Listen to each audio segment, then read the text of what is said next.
When does Snow White come out? Or what? They're leaning into woke. Hardcore. They're petrified of some kind of backlash. And it's going to fail cataclysmically. I think so too. I think I watched some of the previews. It's ugly as sin. They are pretending like Rachel Zegler is the fairest of them all when she looks like Lord Farquaad in the film. The new Disney boss babe, who is Rachel Zegler, the inverse of happy. Rachel Zegler, she's an...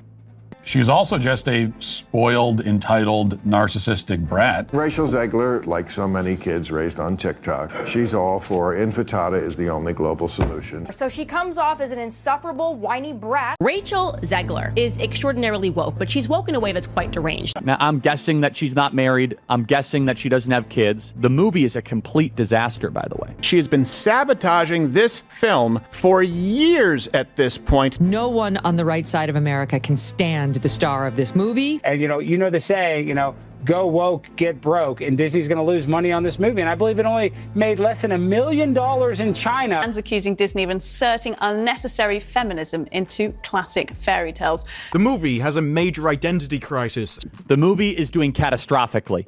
They spent $300 million, and it currently has a 2.2 out of 10 rating on IMDb. I'm so disappointed in Disney. I wanted my money back. It was very disappointing. But I was basically the only person in the theater. Very few people wanted to see this. Even the little kids who like Disney movies, even they don't seem to be turning up in droves for the movie because the movie is really, really bad. The movie was absolutely terrible. It's not the single worst movie I've ever seen, but in every way that the movie differed from the beloved 1937 original, it was worse. To film herself in a theater totally empty, giggling, tee-hee-heeing with total glee. Look at this. Look at this face. What can be said about this level of narcissism here? Rachel Zegler sparked an instant firestorm the moment she labeled the 1937 Snow White weird and outdated. And the internet didn't just notice, it went ballistic. There was no gentle buildup, no subtle hint of controversy. Fans flooded social media with shock and fury, feeling as though their childhood memories had been kicked to the curb by the very actress meant to bring this classic fairy tale to life. Right away, talk show personalities jumped in. Joe Rogan wondered aloud if this was the fastest self-inflicted PR meltdown in Hollywood history. Jordan Peterson questioned whether Disney had done any due diligence at all. Once audiences heard Zegler's disparaging comments, the backlash was unstoppable. The fallout wasn't limited to online rants and trending hashtags. Traditional media seized on the scandal, with one entertainment journalist calling her statements a masterclass in disrespecting your audience. Many posted that Zegler's tone felt smug, condescending, even downright hostile toward the very legacy she was hired to honor. Instead of the usual Disney cheer, trailers and promotional clips found themselves overshadowed by endless debates about whether the new Snow White was a woke rewrite gone haywire. Social media rumbled with daily updates, fresh interviews, new sound bites, and the occasional half-baked apology. Then came the dwarfs debacle. In the original story, the dwarfs are a central part of Snow White's journey, lovable companions who bring heart, humor, and memorable personalities to the film. But after actor Peter Dinklage questioned whether depicting dwarfs was still appropriate, Disney panicked. They chose to replace them with CGI creatures or possibly magical bandits. Then they got even crazier and they decided that the dwarves in Snow White weren't woke enough, okay? Did the dwarfs make it or no? Well, the CGI dwarfs did. Of course, that goes back to the original controversy where Peter Dinklage, a very talented little person actor, said, why are we doing that? We've hired a Latina actress to be Snow White. That's progressive. But you're going to hire little people to play the dwarfs? That just seems like a step backwards. And then, of course, Disney instantly buckled and said, okay, we're going to add magical creatures. You're progressive in one way, but you're still making that fucking backward story of 7 dwarves living in a cave. What the are you doing, man? And then they couldn't put dwarfs finding a way to find their way back to doing something not progressive. You'd think the most progressive thing would be get people jobs, and dwarfs want to work. That many scripts that come down the pike. No, there's 7 of them. That has, and there's 7 dwarf jobs here. But because I think it was Peter Dinklage said this is, this is not right. These are roles made for actors of my stature. I can't go out for the Harrison Ford or the George Clooney roles because that's not for me. Right. And now it's taken away. I don't feel that's right. You're replacing jobs that people could have as little people. Snow White and the Seven Dwarfs, it's for dwarfs, you know? Some of you want us to hire actual dwarf humans, and then we thought we would have CGI magical creatures. How about this? We'll still offend the dwarves, but we'll CGI dwarfs. So we'll guarantee no employment for little people while getting rid of this other component that warranted CGI. It was the worst decision they could possibly make. Fans erupted, pointing out that removing the dwarfs entirely seemed like erasing an iconic piece of Disney history. Even worse, many little person actors were outraged. They argued that this was a missed opportunity to update the dwarfs' portrayal in a respectful way, while still providing major roles to a community that rarely sees itself on the big screen. So instead of a thoughtful evolution, we got half-baked placeholders that looked more like cartoonish stand-ins. Amid all this, Zegler dug in even harder. She didn't just call Snow White outdated, she also mocked classic elements like the romance. She insisted that the new Snow White didn't need a man, implying that the original's love story was borderline offensive. Fans of the classic pointed out that a fairy tale romance doesn't have to mean weakness or dependence. They accused her of trashing an entire era of storytelling to make herself look more modern. That's when the prince got labeled a stalker, a remark that instantly set off another wave of outrage. You know, the original cartoon came out in 1937, and very evidently so. There's a big focus on her love story with a guy who literally stalks her. Weird. She's not going to be safe with the prince, and she's not going to be dreaming about true love. Oh my God. Disney also abolished its famous princes and princesses because they're gender stereotypes. Really? Can't we just have princes and princesses anymore? So apparently, according to them and according to the writers of Snow White, women can't even want to be in love anymore. It's a f***ing princess movie. Can we just get to true love's kiss and happily ever after? Who wants a movie about true love? What kind of woman do we want out there seeking true love, Eliana? It's the outrage. These big bad feminists now are telling us that's ridiculous. How dare you want to meet a handsome prince and be swept off of your feet and live happily ever after? No, you should want to be the prince. You should want to go out and fight the bad guys with a sword. So no prince or a different kind of prince? I'm sure a lot of people will assume it's a love story just because, like, we cast a guy in the movie. Right. Andrew Burnap, great dude. Yeah. All of Andrew's scenes could get cut. Who knows? It's Hollywood, baby. Who the hell are you to say all of Andrew's scenes could get cut? Like, who are you? Oh my God. Are you Disney? I've read your book, and I have. It's a phenomenal book. You're losing generation of loyal viewers. When you think about Snow White, what is the premise? What is the story? It's a love story. It's a love story. It's a dream for a girl to grow up and a man falls in love. I'm really upset that it's that the biggest theme here is that it's anti-men. She called him a stalker. Her heroine cannot be in love or be saved by a man, the prince, that she's more focused on becoming the leader she was meant to be, as if women in modern day America must make that choice. Things took a harsher turn when Zegler's political commentary came under the spotlight. Old social media posts showed her blasting Trump supporters, telling them she hoped they'd never know peace, and ridiculing anyone who dared to vote differently from her. Regardless of one's personal politics, it was a baffling move for a Disney princess to publicly alienate millions of potential viewers. Families from all walks of life watch these films, and the general expectation is that a Disney star remains neutral or at least diplomatic. Instead, Zegler seemed all too happy to double down, describing herself as someone who speaks her mind.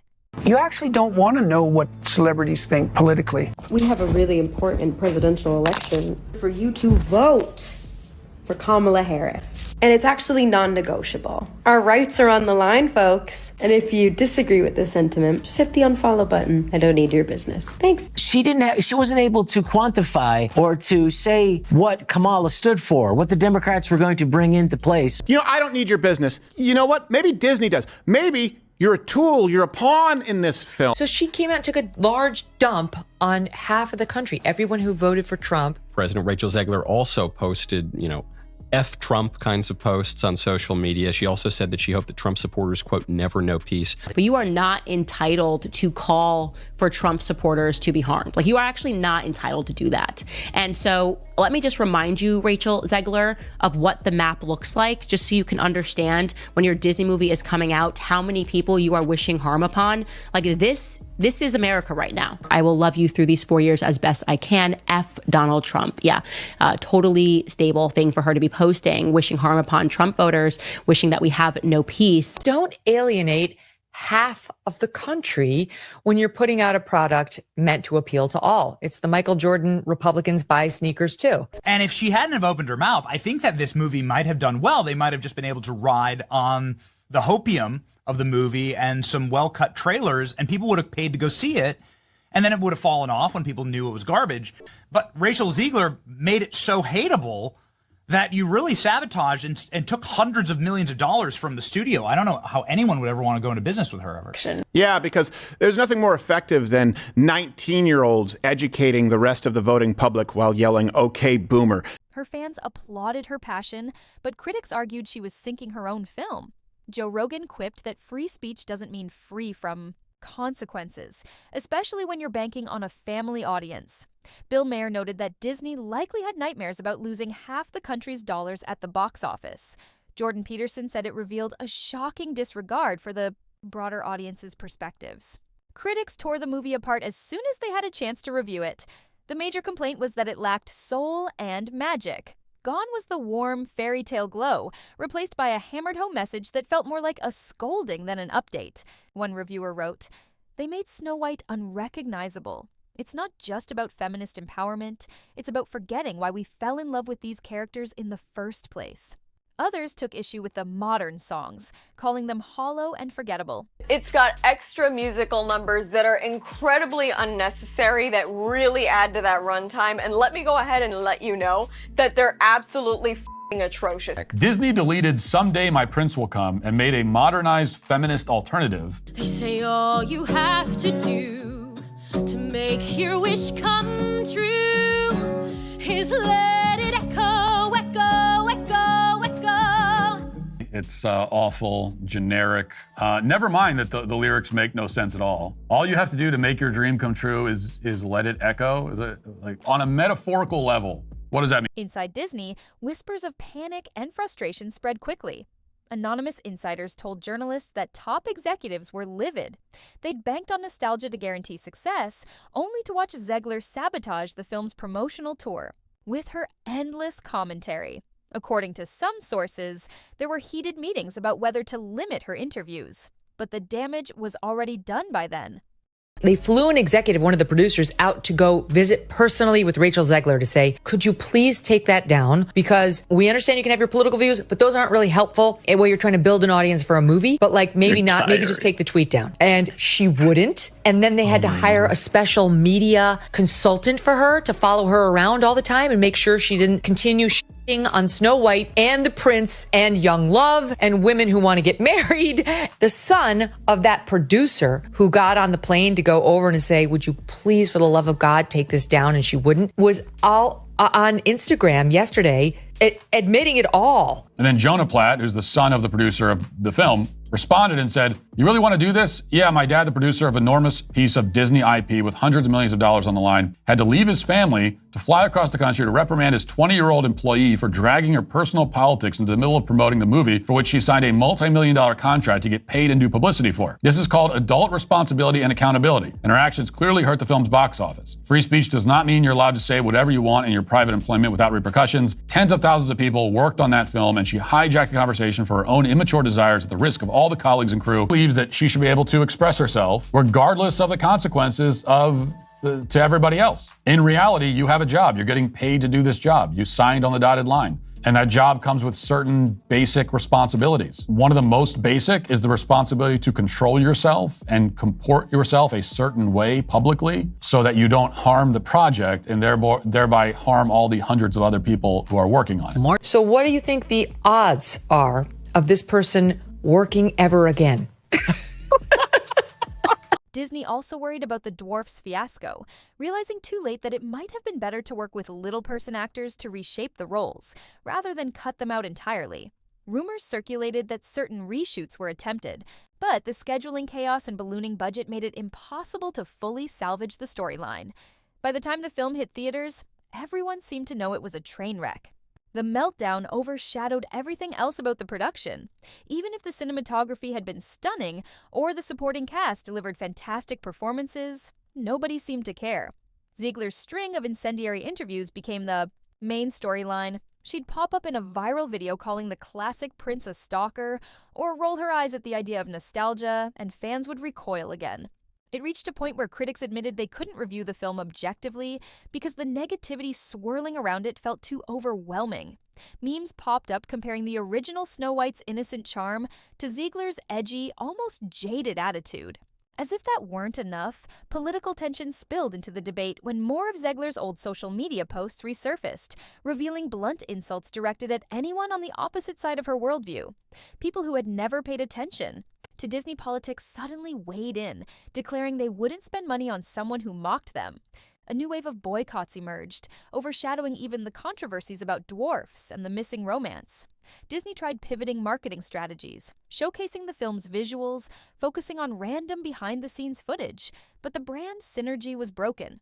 By week 2, the movie's drop at the box office was brutal, with many theaters scaling back showtimes due to near-empty screenings.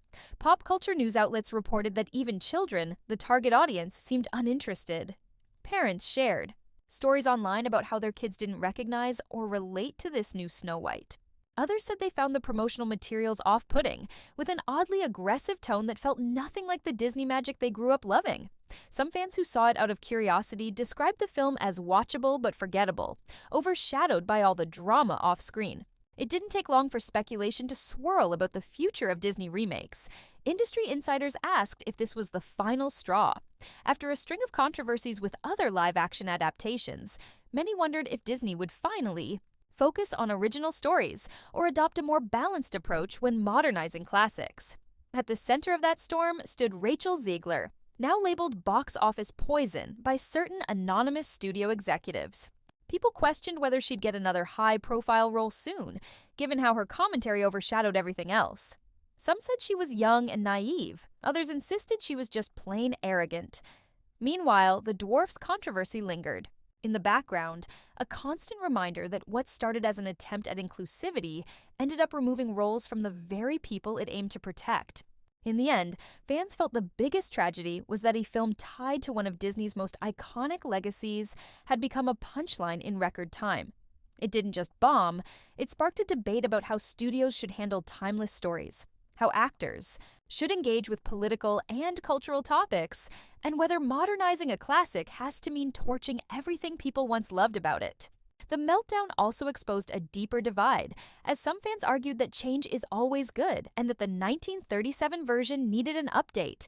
But the majority seemed to say there's a difference between gently evolving a story for new generations and coming across as ashamed of its origins. Disney's executives reportedly went into crisis meetings, analyzing how a sure-thing remake crashed so spectacularly. Some pinned it on Zegler's social media comments and relentless interviews. Others blamed the script for stripping away the fairy tale elements that made Snow White a cultural landmark. Still others pointed to the dwarfs fiasco, calling it the worst possible overreaction. One thing was certain: heads might roll, budgets might be slashed, and the next wave of Disney remakes could face tighter creative and PR oversight. While Disney often recovers from flops, the question remains whether Zegler can shrug off this fiasco and find a new path in Hollywood. That brings us to the final glaring question. Can Rachel Zegler or Disney salvage their reputations from this train wreck, or did they both burn too many bridges? Some say the brand loyalty to Disney will endure, that people will forget soon, enough when the next big feature drops. Others believe that the fiasco has permanently damaged trust, especially among loyalists who feel they were mocked and belittled by the star of a classic remake. What's clear is that Snow White's meltdown has become a cautionary tale for studios and actors alike. You can't rely on nostalgia if you're going to slam the story that built it. You can't claim progress while tossing out the elements. That made the tale enchanting in the first place. Above all, you can't expect audiences to pay for a film when the lead actress seems to hold them in contempt. Do you think there's any chance for a comeback, or is this fairy tale fiasco the new standard for what not to do when remaking a Disney classic?